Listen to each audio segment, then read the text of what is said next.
Subscribe کیجئے ہمارے channel شاہد رضا اشرفی official کو اور بیل آئیکن کو پریس کیجئے جس سے آپ کو نئے نئے ویڈیو کی نوٹیفیکیشن ملتی رہے۔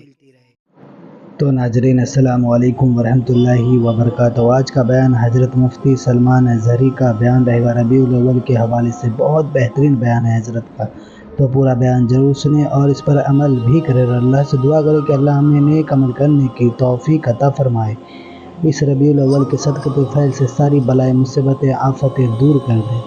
تو چلیے ناظرین پورا بیان ضرور سنیں اور اس پر عمل بھی کریں۔ بیان شروع کرتے ہیں۔ اسی طرح سے حضرت موسیٰ علیہ السلام کی قوم کئی مرتبہ نافرمانیاں اور ان کی توبہ پھر گناہ، توبہ پھر گناہ، پھر عذابات آتے تھے۔ عذابات کا اگر میں ذکر کروں تو کبھی طوفان کا عذاب، کبھی نوکیلے پتھر برسائے گئے، نوکیلے پتھر برسائے گئے اور زمین کو الٹ کر کے پلٹ دیا گیا۔ یہ قرآن پاک میں اللہ تعالیٰ نے فرمایا فَجَعَلْنَا عَالِيَهَا سَافِلَهَا وَأَمْطَرْنَا عَلَيْهِمْ حِجَارَةً مِّن سِجِّيلٍ، ہم نے ان پر نوکیلے پتھروں کی بارش کر دی اور ان کے اوپر والے حصے کو اٹھا کر کے نیچے کر دیا گیا۔ اور حضرت شعیب علیہ السلام کی قوم پر سخت تیز ایسی آندھیاں چلائی گئی اور چیخ ایک فرشتے کی آواز کے ذریعے سے ان کے کانوں سے بھیجے باہر آ گئے تھے، یہ بھی عذاب آیا۔ ایک قوم تھی جس پر اللہ تعالیٰ کا ایسا عذاب آیا کہ ان کے چہرے بندر کے بنا دیے گئے تھے، کونوا قردۃ خاسئین، اللہ نے فرمایا دھتکارے ہوئے بندر ہو جاؤ، سب بندر بن گئے تھے۔ یہ عذابات کنٹینیو آتے رہے ہیں۔ وجہ کیا تھی کہ وہ اپنے نبی کو جھٹلاتے یا اپنے نبی کی نافرمانی کرتے، کچھ ایسے گناہوں میں مبتلا رہتے جو رب ذوالجلال کے غضب کو دعوت دیتے۔ لیکن اے مسلمانوں، کیا اس کائنات میں جب ہم زندگی گزار رہے ہیں وہ گناہ نہیں ہے؟ کیا وہ گناہ ختم ہو گئے؟ کیا نوح علیہ السلام کی قوم جس طرح سے اپنے نبی کو جھٹلاتی تھی آج وہ قوم جھٹلانے والی نہیں ہے؟ اپنے نبی کو جھٹلانے والے دو پیر کے جانور آج بھی کئی جگہ آپ کو نظر آئیں گے۔ وہ شروع سے لے کر حضور پاک کی زندگی پر اعتراض کرنے والے کتنے ایسے بھونکنے والے کتے آپ کو نظر آئیں گے۔ انسانوں کی بات کر رہا ہوں، نبی کی گستاخی کرنے والے موجود ہیں، ناپ تول میں کمی کرنے والے موجود ہیں، بدکاری اور زنا اور فحاشی کرنے والے موجود ہیں، چوری ڈکیتی اور پتہ نہیں کیا کیا تمام تر فواحش میں مبتلا لوگ آج بھی ہیں یا نہیں ہیں؟ لیکن کیا کبھی اس امت میں کوئی بندر بن گیا، کوئی خنزیر بن گیا؟ کیا اس امت پر کبھی آسمانوں سے نوکیلے پتھروں کی بارش آ گئی؟ کیا کبھی زمین پھٹ کر کے سارے لوگ دھس گئے؟ یہ سارے عذابات اب نہیں آتے۔ وجہ کیا ہے؟ رب تبارک و تعالیٰ قرآن پاک میں فرماتا ہے وَمَا كَانَ اللَّهُ لِيُعَذِّبَهُمْ وَأَنْتَ فِيهِمْ، اس قوم پر اللہ اب ویسا عذاب نازل نہیں کرے گا اس لیے کہ ان کے بیچ میں میرا محبوب آرام فرما ہے، آپ اس میں جلوہ گر ہیں اے رسول۔ اب اس سے دو چیزیں ثابت ہوتی ہیں، یہ آیت سے دو چیزیں ثابت ہوتی ہیں۔ اللہ کیا فرما رہا ہے؟ ایسا عذاب، ویسا عذاب نہیں آئے گا جیسا پہلے آتا تھا، اس لیے کہ وَأَنْتَ فِيهِمْ، وَأَنْتَ فِيهِمْ، حضور کو مخاطب کر کے اللہ فرما رہا ہے آپ ان کے بیچ میں ہیں، آپ ان کے درمیان میں ہیں۔ اب اس سے دو چیزیں ثابت ہوئی، ایک تو عذاب کا نہ آنا۔ اگر لوگ یہ کہتے ہیں کہ چلو حضور کو ہی اللہ نے مخاطب کر کے کہا تھا، حضور کے زمانے کے لیے کہا تھا، جب حضور موجود تھے تو اللہ فرما رہا ہے آپ ان کے بیچ میں ہیں۔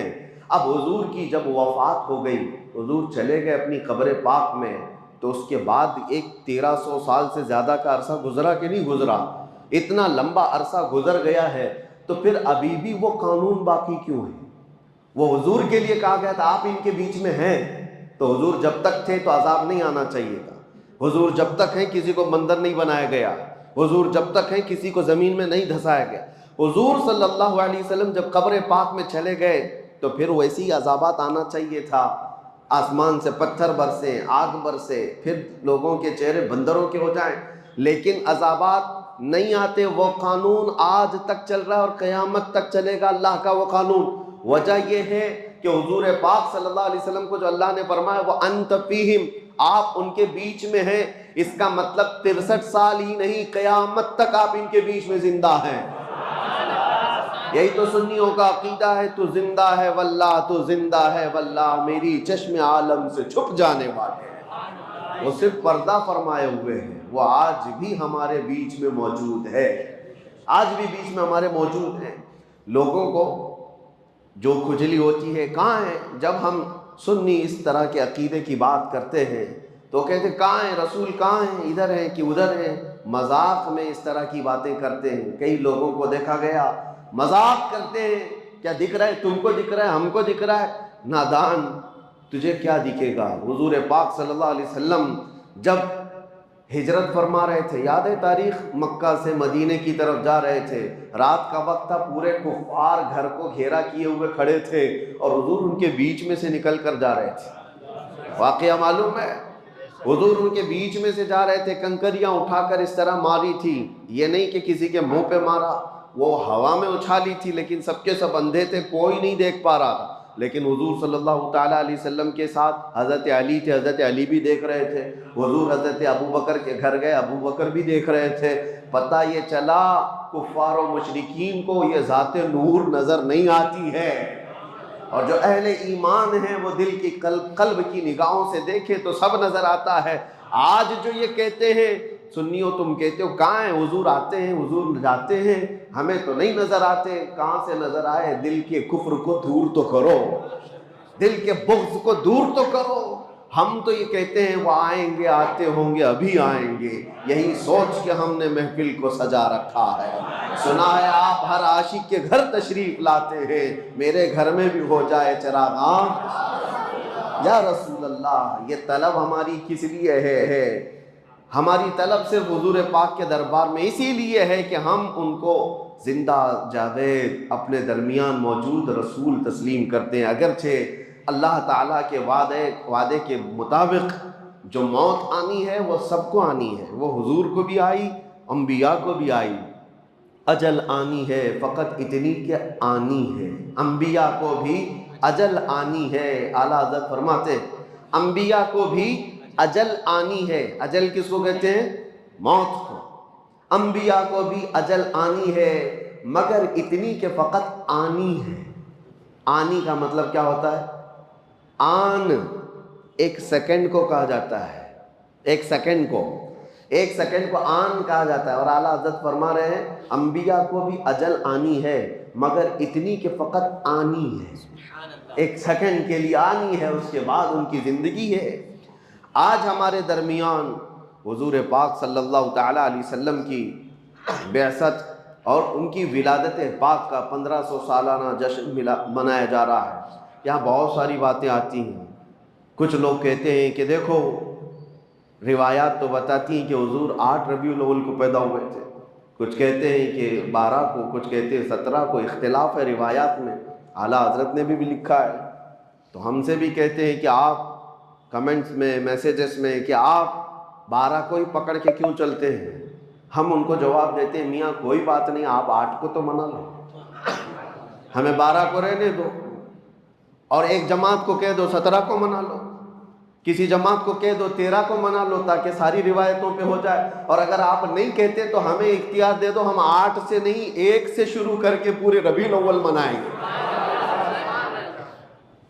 نہیں منانا ہے، نہیں کرنا ہے تو اعتراضات الگ الگ، اور پھر اس میں ایک کوڑ زدہ دل کا کوڑ جس کا ہے، ایسا عقیدے کا کوڑ نکل کر کے آئے۔ صاحب انہوں نے کہا ارے 12 ربیع الاول شریف کو حضور صلی اللہ علیہ وسلم کی ولادت کا دن تو مناتے ہو، آپ کو پتہ ہے اسی دن حضور کی وفات بھی ہوئی، حضور کی وفات بھی ہوئی، حضور کے انتقال کا دن بھی ہے۔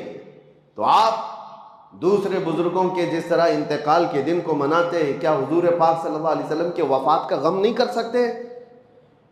12 ربیع الاول کو آپ خوشیاں مناتے تو ہیں، سب سڑکوں پہ نکل آتے ہیں اور لبیک یا رسول اللہ کہتے ہیں، مرحبا مرحبا کہتے ہیں، لیکن آپ کو حضور کے دنیا سے جانے کا غم نہیں ہے کہ حضور اسی دن دنیا سے تشریف لے گئے تھے، حضور پاک صلی اللہ علیہ وسلم کی وفات ہوئی تھی۔ سنیوں کو کھینچ لینے کی باتیں کی جاتی ہیں، جذباتی باتیں، ایموشنل کر کے، کہ ہاں حضور کی وفات پر کون ایموشنل نہیں ہوگا؟ لوگوں کو لگتا ہے کہ ہاں حضور اس دن انتقال کیے تھے تو ہمیں غم ہونا چاہیے، آج خوشی کس بات کی؟ ان کے منہ پر تھپڑ لگاتے ہوئے کہو غم اس کا منائیں جو چلا گیا ہو، مر گیا ہو، مٹی میں مل گیا ہو، وہ تمہارا نبی ہوگا۔ ہمارا نبی تو صرف پردہ کیا ہوا ہے، وہ کل بھی زندہ تھا، آج بھی زندہ ہے۔ تو زندہ ہے واللہ، تو زندہ ہے واللہ، میری چشم عالم سے چھپ جانے والے۔ غم وہ کرے جس کا سب ختم ہو گیا۔ حضور پاک صلی اللہ تعالیٰ علیہ وسلم کی شریعت باقی ہے یا نہیں باقی ہے؟ حضور پر اترا ہوا قرآن باقی ہے یا نہیں باقی ہے؟ حضور کا قرآن باقی ہے، حضور کی شریعت باقی ہے، حضور کی آل باقی ہے، حضور کی سنتیں باقی ہے، حضور کی حدیثیں باقی ہے، حضور کی باتیں باقی ہے، حضور کی ادائیں باقی ہے، حضور کا ہر عمل باقی ہے۔ کون سی چیز فنا ہو گئی؟ حتیٰ کہ حضور پاک صلی اللہ علیہ وسلم کے انتقال کے بعد، آپ کو پتہ ہے میرا اور آپ کا انتقال ہو جائے، ہماری بیویاں عدت گزارنے کے بعد دوسرے سے نکاح کر سکتی ہیں، ان کے لیے جائز ہے، عدت ہونے کے بعد وہ کسی سے بھی نکاح کر سکتی ہیں۔ لیکن نبی کی جو زوجات ہیں امہات المؤمنین، ان کو موت تک کسی اور سے نکاح کرنے کی اجازت تھی ہی نہیں۔ حضور کے انتقال کے بعد کئی بیویاں حضور کی زندہ تھیں، حضور کی بیویاں زندہ تھیں، لیکن ان کو نکاح کرنے کی اجازت نہیں تھی۔ وجہ کیا ہے؟ ایک عورت اپنے شوہر کے ہوتے ہوئے دوسرے کے ساتھ نکاح کر ہی نہیں سکتی۔ وہ اور عورتیں ہیں جو اپنے مردوں کے انتقال کے بعد عدت گزار کر کے کر سکتی ہیں، لیکن رسول کی بیویاں نہیں کر سکتی، اس لیے کہ رسول زندہ ہیں۔ رسول پاک کی بیویاں ہماری مائیں ہیں۔ اور دوسری بات، ام المومنین عائشہ صدیقہ رضی اللہ تعالیٰ عنہا، توجہ چاہتا ہوں، حضور کس کے حجرے میں آج آرام کر رہے ہیں؟ جو جالیاں ہیں، حضور جس قبر میں آرام فرمائے وہ حضرت عائشہ کا حجرہ ہے، حضرت عائشہ کا گھر ہے، جس میں حضور صلی اللہ علیہ وسلم حضرت عائشہ کے ساتھ رہا کرتے تھے، اسی حجرے میں حضور دفن ہیں۔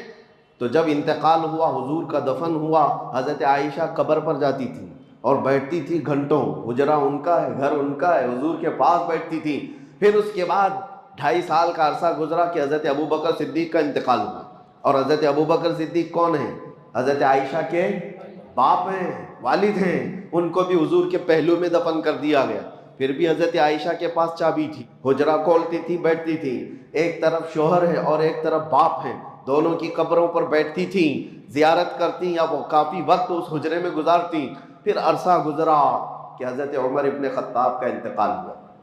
انتقال سے پہلے حضرت عمر نے وصیت کی تھی، انتقال سے پہلے حضرت عمر نے وصیت کی تھی کہ ام المومنین عائشہ صدیقہ سے اجازت لے لینا، اگر وہ اجازت دے تو مجھے حجرے میں دفن کرنا، نہیں تو عام قبرستان میں مجھے دفن کر دو، جنت البقیع میں۔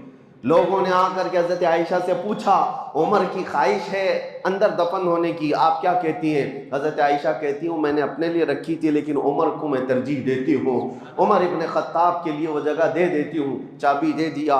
حضرت عمر ابن خطاب جب دفن ہوئے تو اس حجرے میں اب 3 قبریں ہیں، پتہ ہے نا، حضور صلی اللہ علیہ وسلم، پھر حضرت ابوبکر صدیق، پھر حضرت عمر ابن خطاب، پھر حجرہ بند ہو گیا۔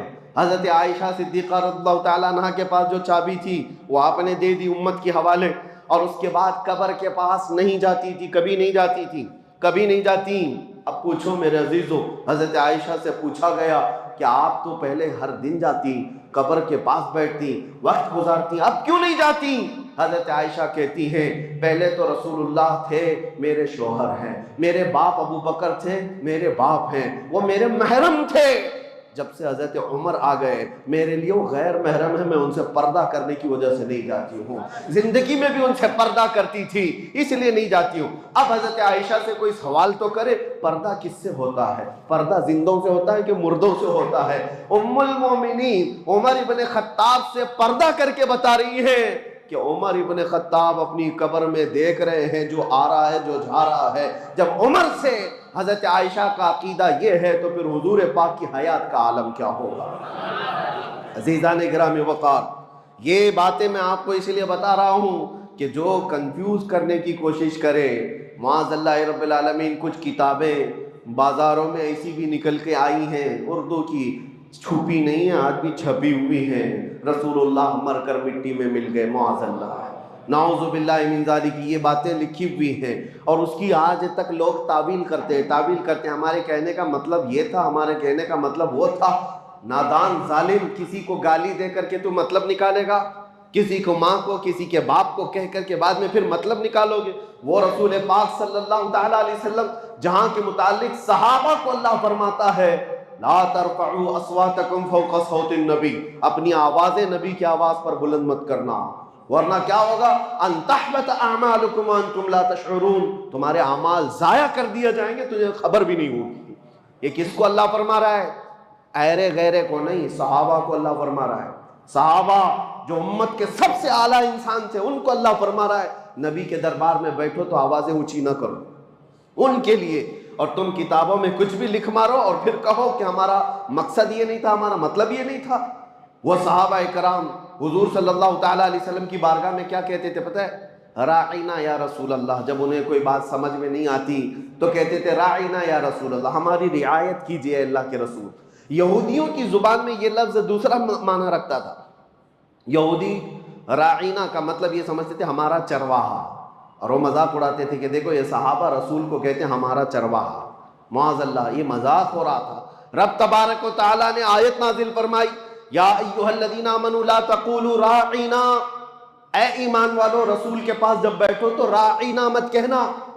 پھر اللہ خود ادب بھی سکھاتا ہے، کیا کہنا چاہیے؟ وقولوا انظرنا، کہو نظر کرم فرمائیے، اے رسول نظر کرم فرمائیے۔ اور پھر کہنے کی ضرورت کیا آتی ہے؟ واسمعوا، غور سے تو سنو۔ حضور کی باتیں عام لوگوں کی طرح نہیں ہے، جو کلمہ کہا جائے وہ سنو۔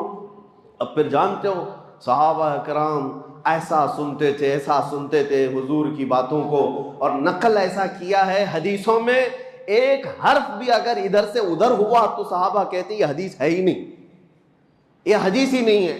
اگر حرف بدل گیا، لفظ بدل گیا تو صحابہ کہتے یہ حدیث نہیں ہے، لفظ بدلا ہو۔ جو رسول اللہ کی زبان سے نکلا ہوا حرف ہے، صحابہ اس کو سنتے تھے اور اسی طرح محفوظ کرتے تھے۔